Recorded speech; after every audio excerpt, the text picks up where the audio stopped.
Hey everyone, so we're about a month, just over a month out now from Shutterfest 2024. It was the 10-year anniversary and it was just an amazing experience once again. It's my third year going to Shutterfest as a speaker, so really just an honor to be selected again and definitely don't take that for granted. So I wanted to create this video to discuss my 3 courses, my experience giving those 3 different live demonstrations, kind of the topics, and sort of show some of the images that we created and just go a little bit more into those particular techniques that I was speaking about. So my very first class was all about the Brennheiser method, creating bokeh panoramas, which is, as you know, creating a wide angle portrait with a shallow depth of field. And I really, really love to create these types of images during my sessions, whether it's engagement sessions, maternity, or on a wedding day.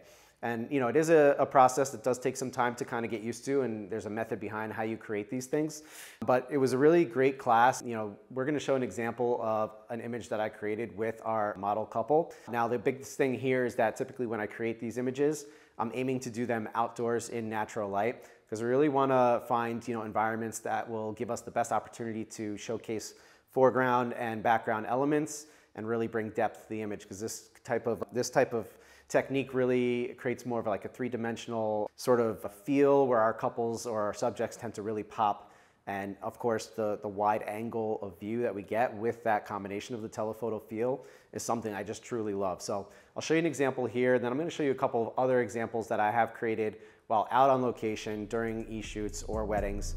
And I hope you kind of take a liking to this type of look and feel and look a little bit more into how to create these types of shots. There is a method to it, and with a little bit of practice, you can really kind of open up some possibilities and really give your clients something different and unique. So we had a great group of attendees who really kind of took an interest in this type of photography, and I hope they're going to go out there and implement this into their work. And so proud of that, and I'm proud for the opportunity to teach on that topic. And again, here's a couple of shots that we have created using this method.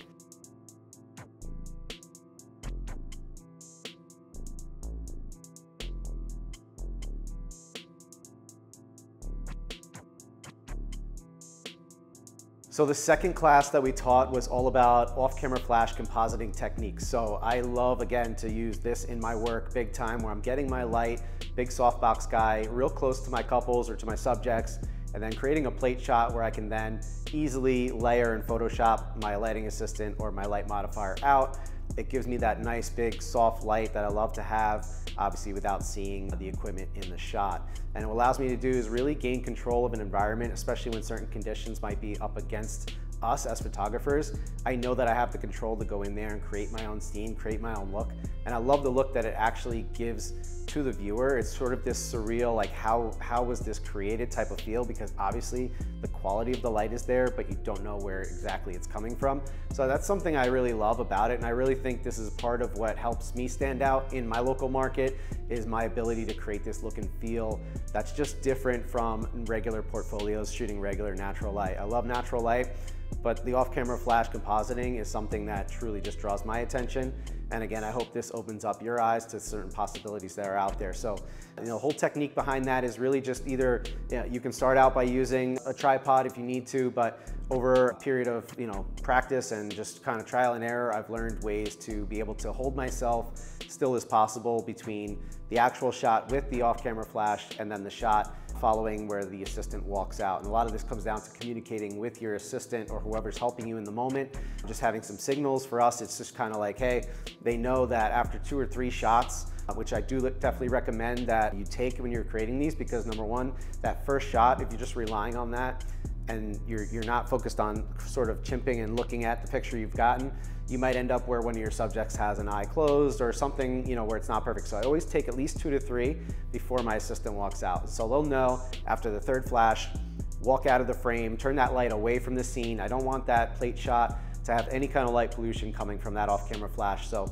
it's just communicating with your team to make this as quick and efficient as possible. And then obviously there's a post-production technique with layering in Photoshop that's going to be very important to, kind of getting that modifier and assistant out of your frame. So, check out some of the images that we created here. I even had some of my attendees join in and create their own sort of composition out of this, and I thought they did an amazing job and really created a cool feel.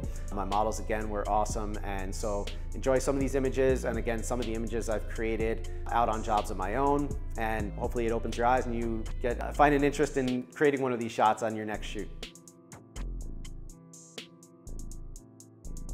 And finally, my third class at Shutterfest was all about using foreground elements to create more interest in your images. So it was titled Shooting Through Shit, and I think people did a great job at not taking that literally, and they came and they knew what we were going to be looking for opportunities to put things in front of our camera, to find ourselves in positions where we're able to frame our subjects using objects that are around us. So we used a combination of just nature, like trees, bushes. You'll see a shot we did with tulips. We also used like a clear plastic cup that we cut the bottom out of and just played around with.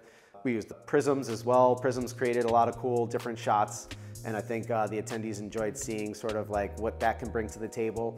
It's almost like every shot you take with a prism can be very unique in itself, so I think that's part of the draw to using one, is that no two shots are ever going to be quite the same, which is really cool.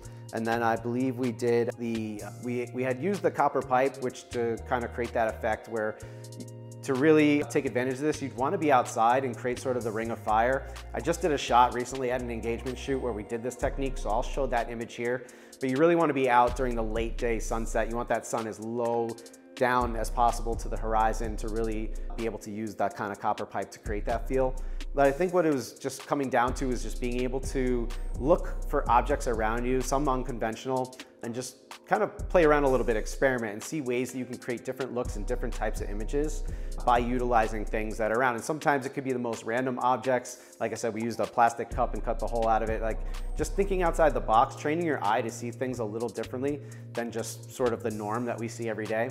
And then, you know, I think the results you get can surprise you and just adds a little bit of extra interest. I think the clients love seeing it. They get involved. They have a fun time, you know, watching you create, because obviously in the moment, they don't know what they're expecting to see when you show them the back of your camera. And when you show them something amazing, they really, I think it just gives them an extra confidence boost. It puts their more confidence into you as their photographer, and they know that you've got this under control. So you kind of gain their complete trust, and things just go from there. So it's really important, just, you know, if anything, to just take the time to spend a few minutes on your next shoot, just looking around for things that you may not expect to lead to a good photo. But experiment, put yourself out there a little bit, and you never know, you'd be surprised what you find. So those were my 3 courses. I think outside of that, obviously Shutterfest is an amazing experience on the networking side, meeting so many people that are so passionate about photography. And so it's a really great opportunity. We actually did an after-hours shoot as well with one of my models from previous years. Her name is Katrin, and I'm gonna put her information down here. We did a really, really cool shoot with her after hours. It was my first time in the 3 times I've been to Shutterfest where I actually set up an after-hours shoot. And we had a bunch of people come in. We were able to go through some setups using gels and color, and she put together some great outfits. And then we were also able to demo some of the features of Photo AI to kind of open people's eyes to what possibilities exist now in the AI world when it comes to retouching and editing. So it was an amazing group of people that came to that after-hours shoot, and it was really fun. So I look forward to future years doing more and more after-hours shoots, because it was really a great experience. And obviously, just seeing so many friendly faces, networking with other photographers that I don't get to see other than during conference season, it's really great to kind of have that time before wedding season kicks off to kind of see everybody and hang out a bit. So, you know, Shutterfest is something I totally recommend everyone look into if they're looking for a great experience during conference season. It's usually during March or April every year, and it's just a different type of experience. It's all about community, and there's so many learning opportunities that exist. It's really just, if you're looking to grow as a photographer, you need to experience Shutterfest. And St. Louis is obviously a beautiful place, lots of things to do around there. So, you know, that's my summary of Shutterfest. Another really great experience.